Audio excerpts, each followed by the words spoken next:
Jėzų Kristų. Pasiklausykite šventosios Evangelijos pagal Luką.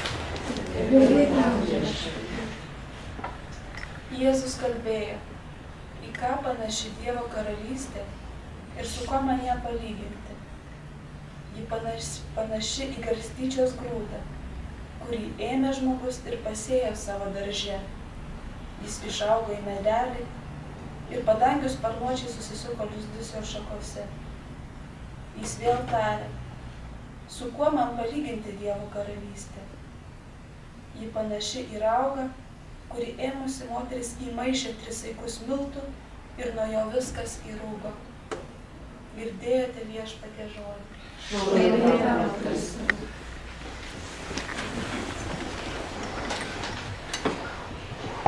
Šiandien iš tikrųjų, mes kasdien džiaugiamės, kad graži Evangelija, bet šiandien man asmeniškai labai graži Evangelija yra, kalbanti apie Dievo karalystę.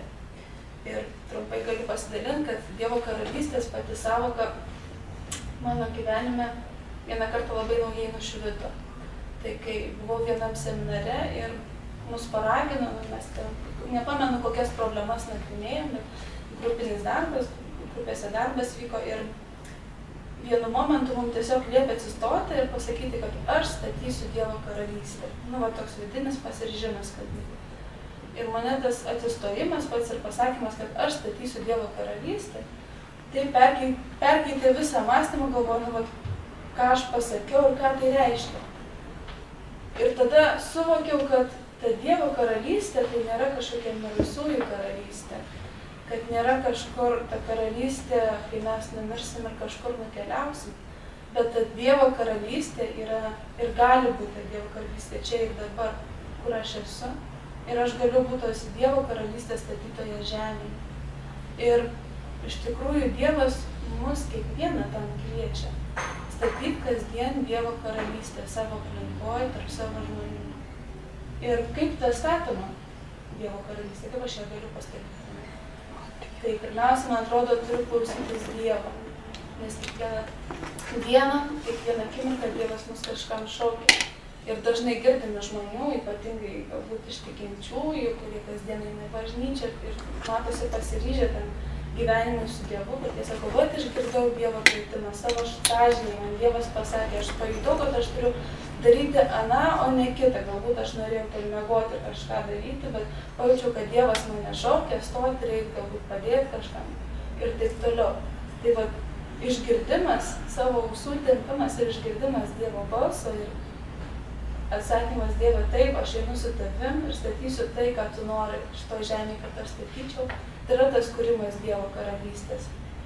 Ir labai gražu, kad šiandien mini tą garstyčios grūdelį, iš kurio išaugo didžiulis medis. Tai iš tikrųjų, nors atrodo mūsų maži atsakymai ir pasakymai Dievui taip, į tuos kvietimus, iš tikrųjų, kaip tas grūdelis, nors atrodo mažas pasakymas taip, Dieve, aš šiandien, pavyzdžiui, jaučiu, kad truputį, sakykime, esu tinginė ir Dieve, jaučiu, kad tu mane ragini padaryti visus darbus iki galo ir aš pasakau tau, Dieve, taip.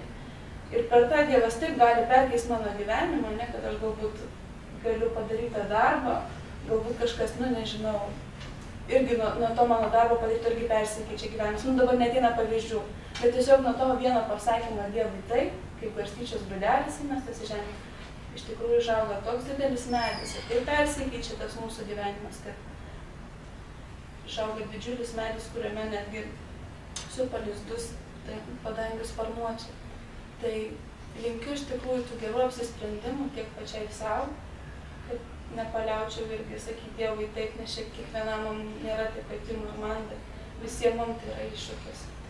Ir linkiu, kad jūsų gyvenimas būtų kaip tas medis, išaugęs iš to mažyčio garstyčios grūdelio. Justina, aš truputį noriu prie tavęs dar. Gerai, pridėkit. Kunigas Pulik amžinas parašęs 2 dalis Dievo karalystės žemėje. Ne Dievo karalystė, Dievo karalystės žemėje. Tai aš žiūrėdavau į tą užrašą. Kodėl karalystės, kodėl ne karalystė, už tai, kad jinai šiandien labai gerai įsakė. kiekvienas kuria Dievo karalystę. Tai jisai vat ir sudėjo žmonių gyvenimus į tą knygą, kaip jie Dievo karalystę žemėje. Dangus jau čia, jeigu mes norim.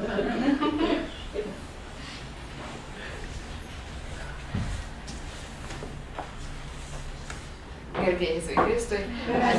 Ačiū labai Justinai už įžvalgas ir už Albinutę už prisijungimą. Iš tikrųjų, padarytas įžvalgas tikrai. Dabar pabandykime paklausyti, kągi sako įžvalgose žodis tarp mūsų. Šiandien dien. Iš tikrųjų labai gražiai vieta Evangelijos. Taigi apaštalai turbūt neteko amų, kai Jėzus Dievo karalystę palygino su garstyčios grūdu ar su saiku miltu. Jie žinojo, kad garstyčios grūdas yra toks mažas, jog vos įmanoma jį įžiūrėti. Jie taip pat žinojo, kad žiupsnelio miltų užtenka duonos kepalų užmaišyti. Bet jie ne visai suprato, ką Jėzus sakė apie karalystę. Ką toks didis ir svarbus dalykas, kaip Dievo karaliavimo žemėje, turi bendro su tokiomis eilinėmis smulkmenomis. Nors apaštalai tada dar nesuvokė, bet jie savo gyvenimu jau atsakė į šį klausimą. Iš tiesų, jie patys buvo jau atsakymas. Per kelis šimtmečius jų maža 12 žmonių grupelė virto milijonais. Karalystė, apie kurią Jėzus kalbėjo, tapo gyva tikrovė, kurią vadiname bažnyčia. Galime tik stebėtis, kad maža paprastų vyrų grupelė buvo toji sėkla, išaugusi į Kristaus kūną. Tik pagalvokime, jei ne jie, mes dabar neskaitytume šių žodžių. Tačiau bažnyčia nėra tik istorinis įvykis. Istorija nesibaigia. Joje taip pat yra ir didelė mūsų dalis. Galbūt mūsų tarnystė šiais laikais yra netokia jaudinanti. Galbūt priklausome apsnūdusiai parapijai, ar mūsų tarnystė atrodo nelabai vaisinga. Gal visiškai nebetarnaujame, nes nesame tikri, kokiam darbui šioje karalystėje mes tinkame. Jei taip, Jėzus kalba mums. Jis mums sako, kad esame tie saikai miltų ir garstyčios sėklos, nuo kurių priklauso jo daromas darbas. Mes kaip yra apaštalai, ne visiškai suvokiame, dar ir dabar, kaip auga Dievo karalystė. Tačiau gal tai yra dėl to, kad Dievas nenori, jog mes viską tik analizuotume. Jis nori, kad mes tiesiog įeitume į tai. Jis trokšta, kad būtume kaip ūkininkai, sėjantys sėklą į dirvą naktį ir matantys ją sudygusią ryte, bet nežinantys, kaip tai įvyko. Jėzus yra parengęs mums garbingą planą, kiekvienam iš mūsų. Į šį planą įeina ir mums, jo vynuogynų darbininkams, skirta tam tikra užduotis. Tad prašykime šventosios dvasios stiprinti mus šiame darbe, kad galėtume būti kaip priedanga teikiantis medis ar raugas, nuo kurio viskas visa įrūpa. Viešpatie, dėkoju tau, kad leidi man būti tavo karalystės dalimi. Suteik man džiaugsmą ir dvasios stiprybės tarnauti ten, kur tu mane nuvesi. Taigi iš tikrųjų taip pat tokia prasminga įžvalga, verčianti susimąstyti.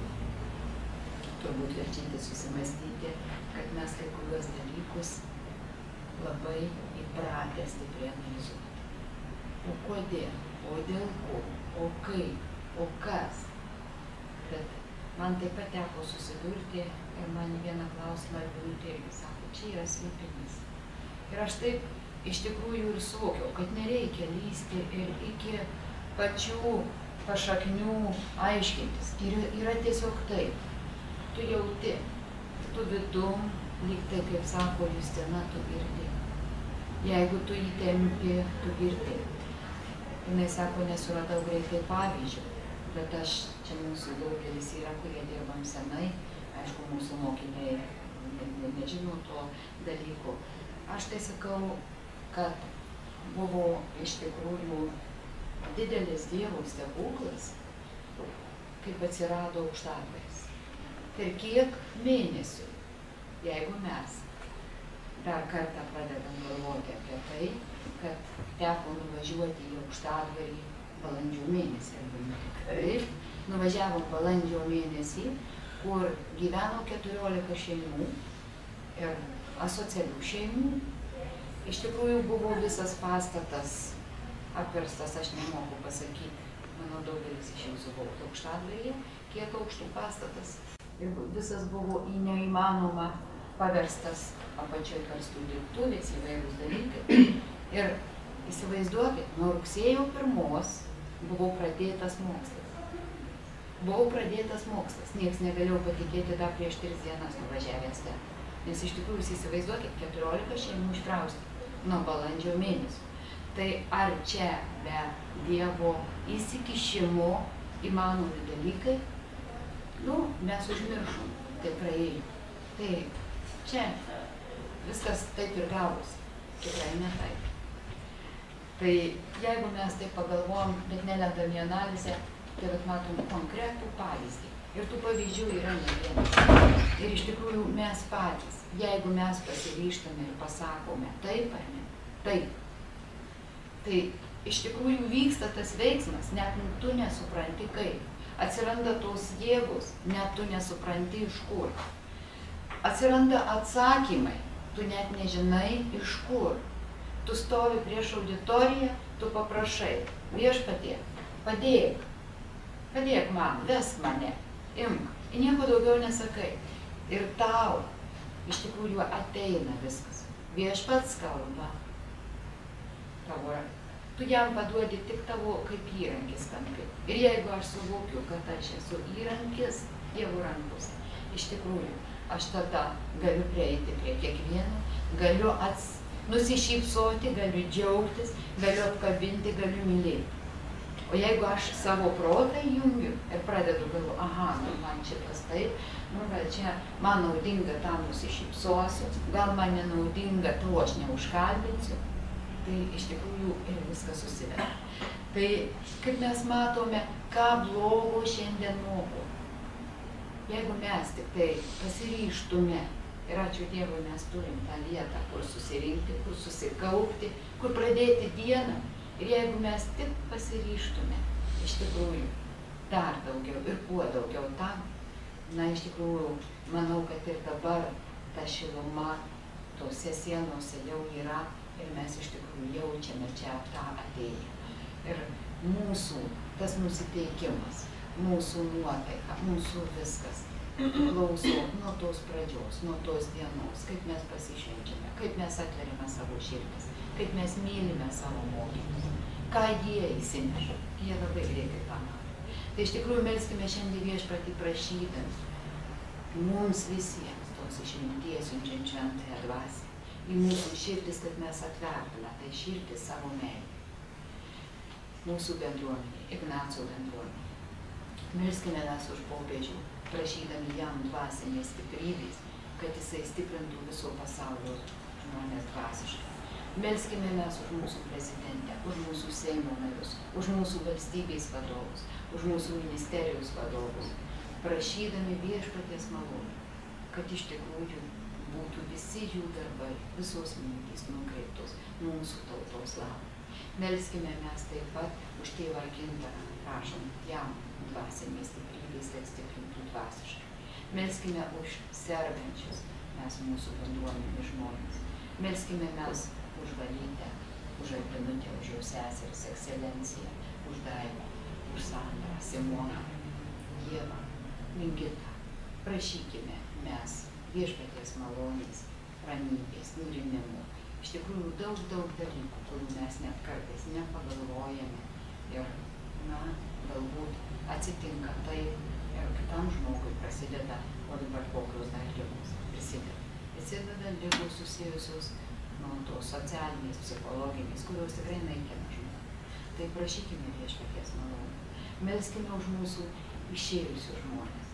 Melskime mes už mūsų Darių, Alfonsą, Kazį, Aušrą, Liliją, Ingridą, Rimantą, Ireną, Violetą, Sigitą, na ir Albinutės vyrą, kaip vardas Regina, Ermundą. Šiandien turbūt bus išlydėtas į paskutinę kelionę, į pas viešpatį išeis. Prašykime Marijos globos jų sieloms ir užtarimo mūsų reikaluose pas viešpatį ir kviečiu bendrai.